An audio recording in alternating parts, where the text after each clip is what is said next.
Paid for by the following.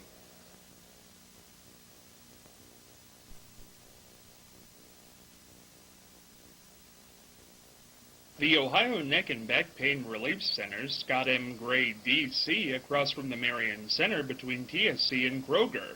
For further information, dial 740-386-6580. Also located on the net at goodbackbadback.com.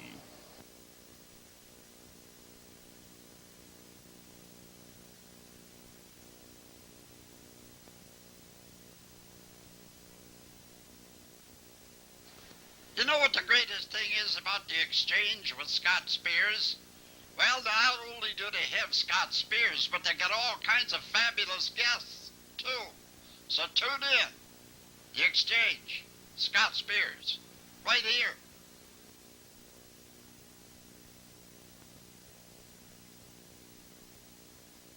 Hello there, Soup here. Say, if you want to be really entertained, just tune in to The Exchange, starring my good friend Scott Spears, here on this station.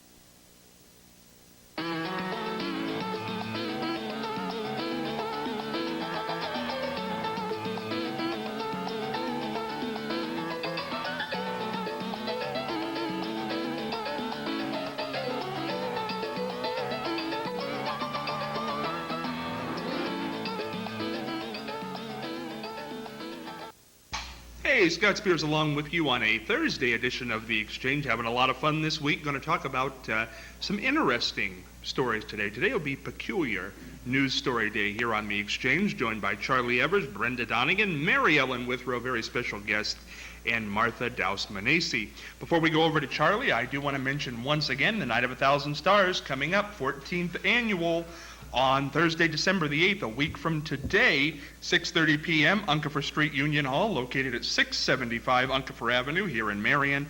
All proceeds will go to create a scholarship in Marion, a Marion County High School senior for a Marion County High School senior attending college in the fall of 2012, majoring in broadcasting and or journalism. All kinds of performers that night: Martha Douse dancers, Dance Factory dancers, Rainbow Singers. Possum will sing the Marion song. Fran Vall will be getting the Friend of the Community Award. And a new thing this year called Marion Legends. Here's what it's going to be. For the first time ever, we're going to honor two people on December the 8th. We're going to look back at their career. They're both going to be there. I have commitments from both of them to be there.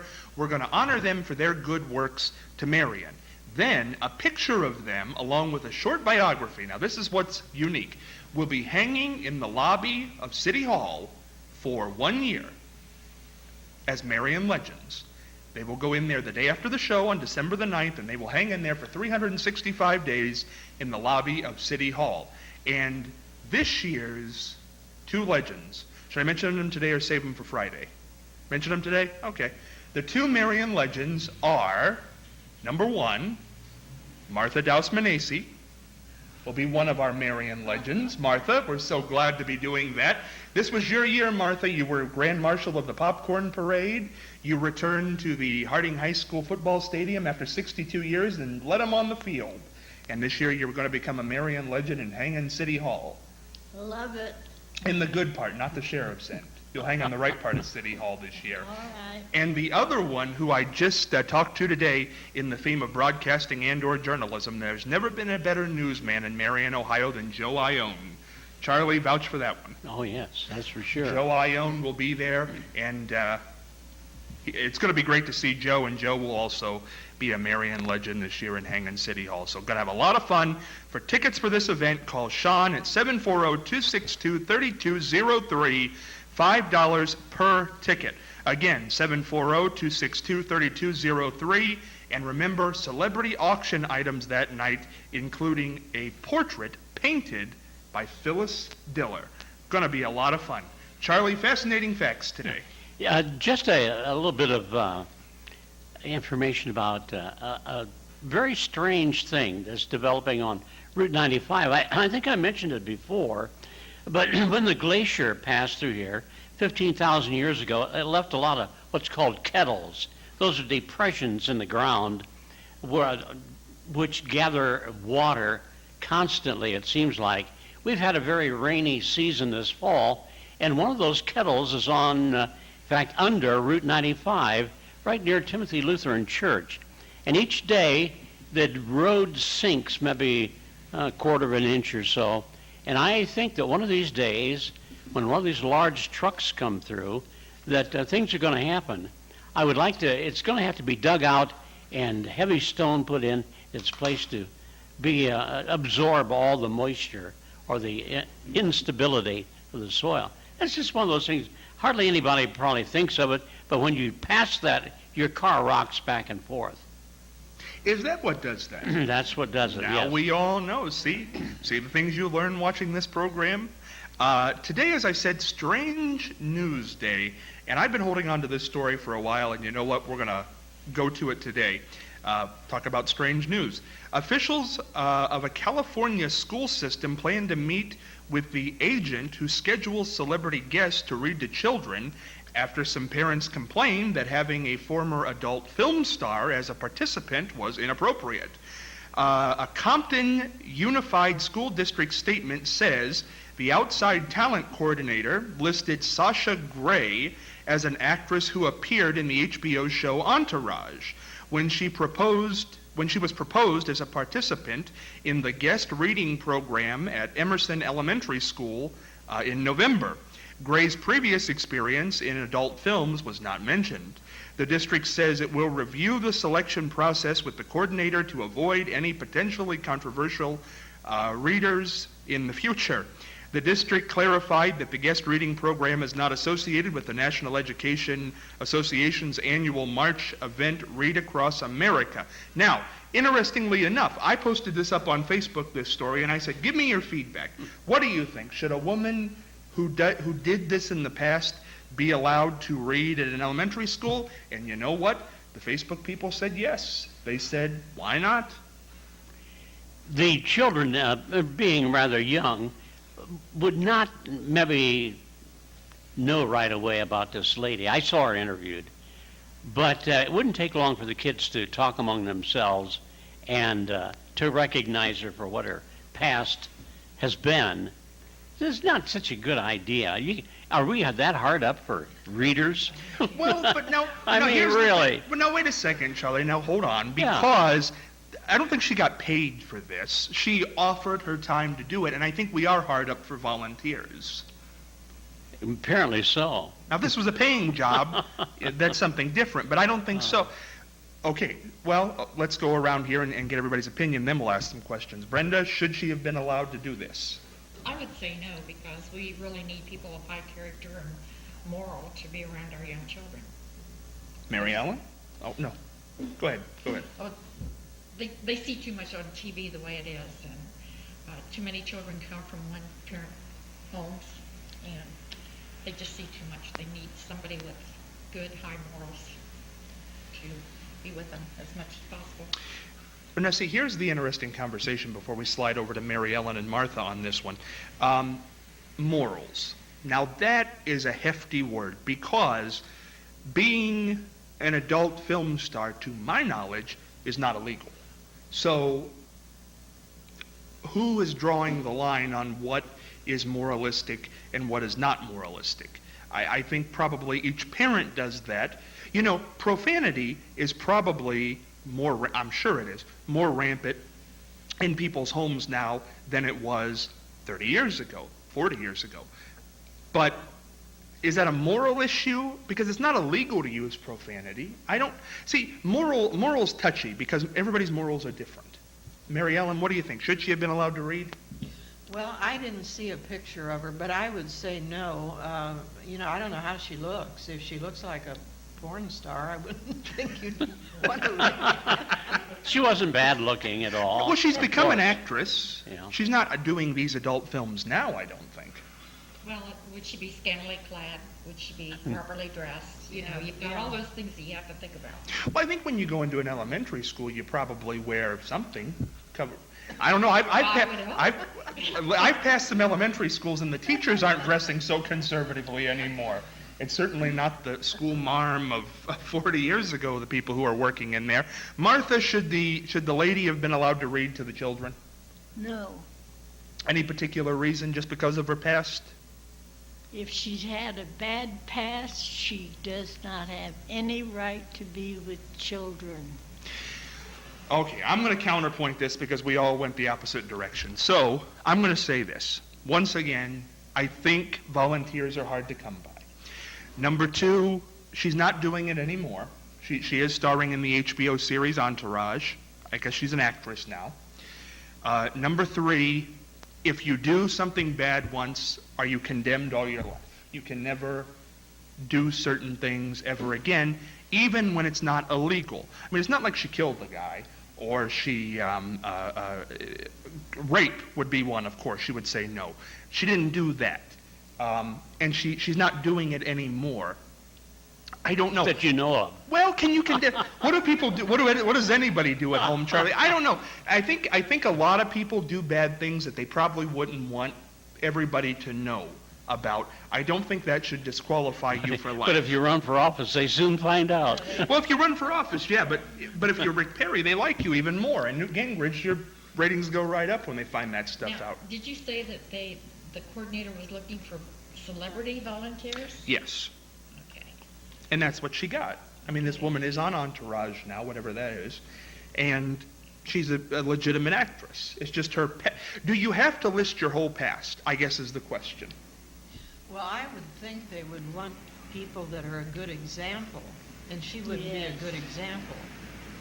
And you can't tell me it's that hard to find people to come and read. No, I don't think I don't think it's that, but I think, can you be forgiven, I guess is the Oh, you question. can be forgiven, but she doesn't need to read in the school. You know, I would forgive her for whatever she did, but that's beyond being an example to children.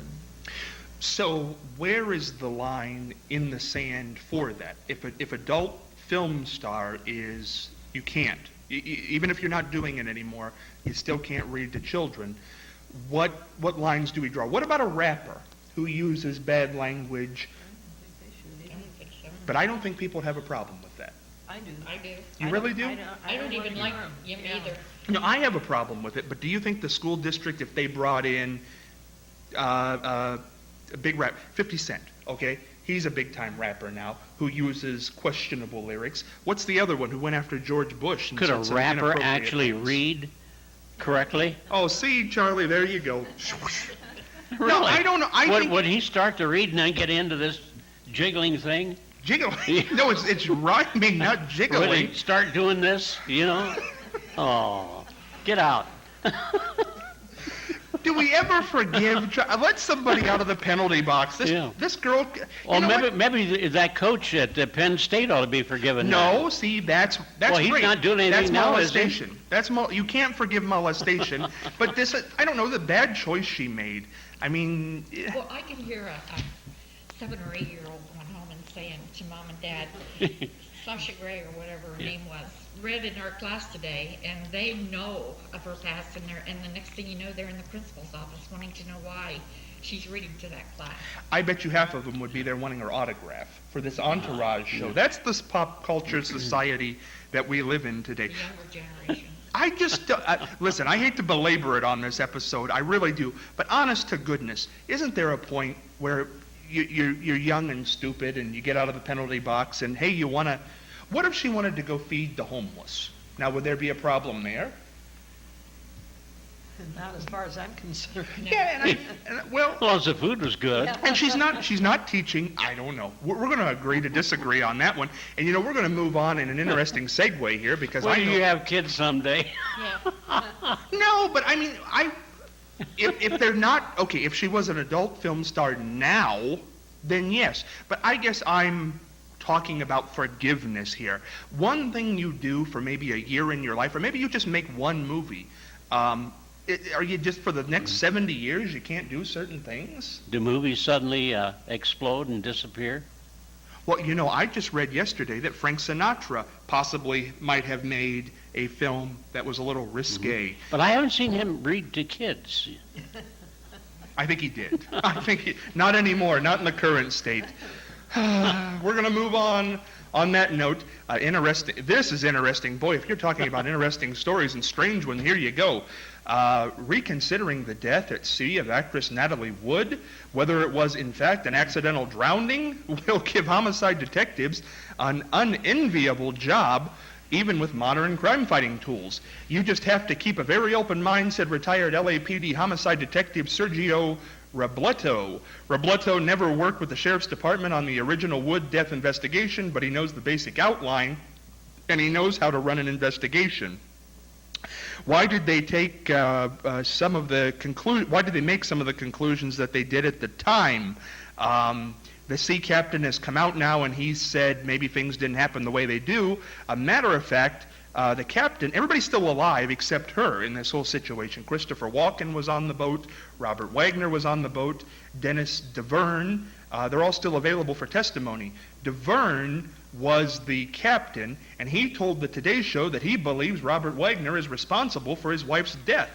I think it was a matter of we're not going to look too hard, we're not going to turn on a searchlight, we're not going to notify anybody right at the moment, he said on Today.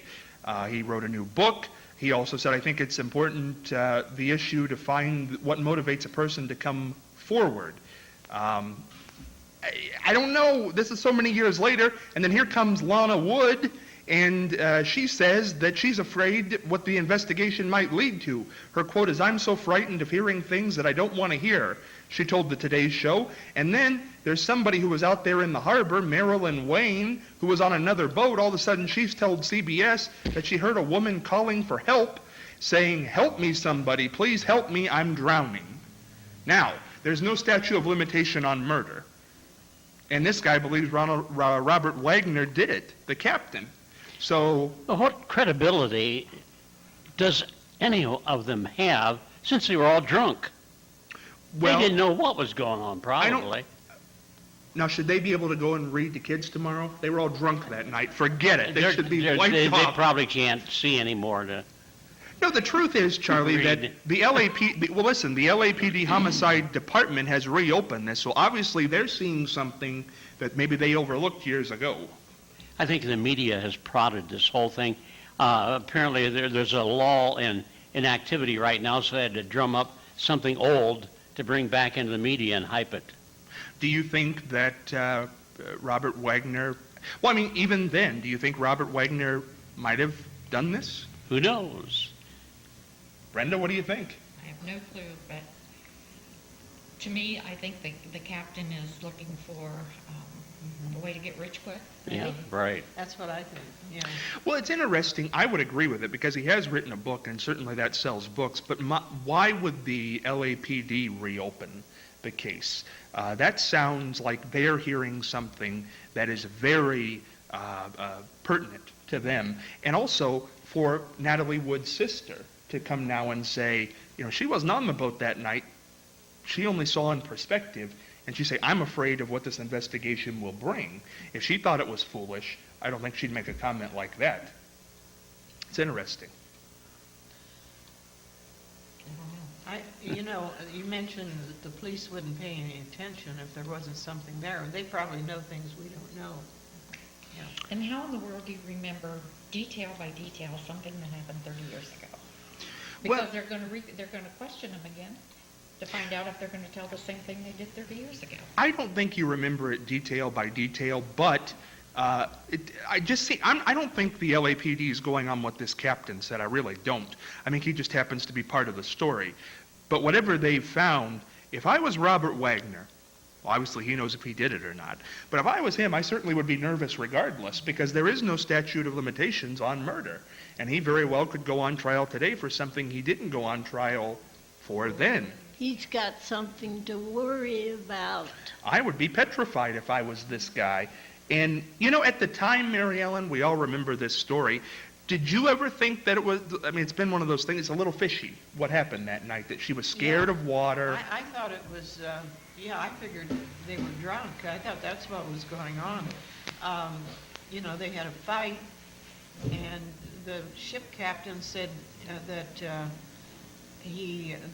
Bob Wagner told him not to bother. So, I don't know. Whatever whatever comes out of it, it'll be rather interesting, I'm sure. See, why would you do that? That's interesting in and of itself. Why, if your wife is missing, why would you say don't bother? And why wouldn't that tip these people off 30 years ago when this happened? Everybody knew Natalie Wood was scared of water. She had said it in many interviews. Weird, that's the way, there are no coincidences, as they say. That's a big coincidence, don't you think, Charlie? She probably lost her fear of the water somewhat by drinking. You're stuck on this drinking. Were you there that night? What were Well, they having? No, but when you're drunk, you're not in your right mind. You don't know what's going on, depending on how inebriated they were. See, but once again, who knows? I mean, I think that's all up for discussion, don't you think? Well, it's going to be interesting to see if it ever comes back to trial. Yeah, well, I tell you what, there is one thing I wanted to do before we got, I want to mention, we're going to save that for, we got one more, we got Friday. I'm going to save that for Friday, because there is a story here in Marion. Have you heard about this, Brenda?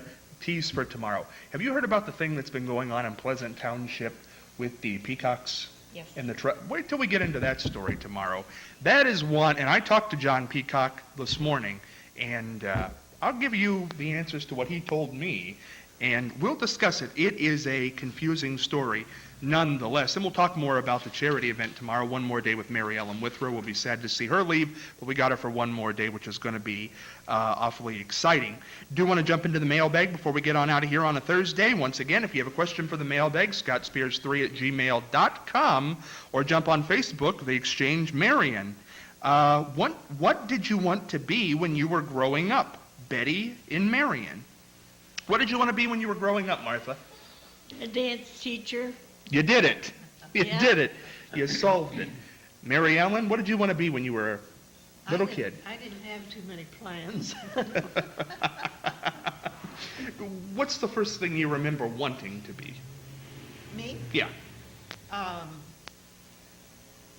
really don't know. I was really into piano at a point, and I wanted to further that, and so that was about the only thing I can remember.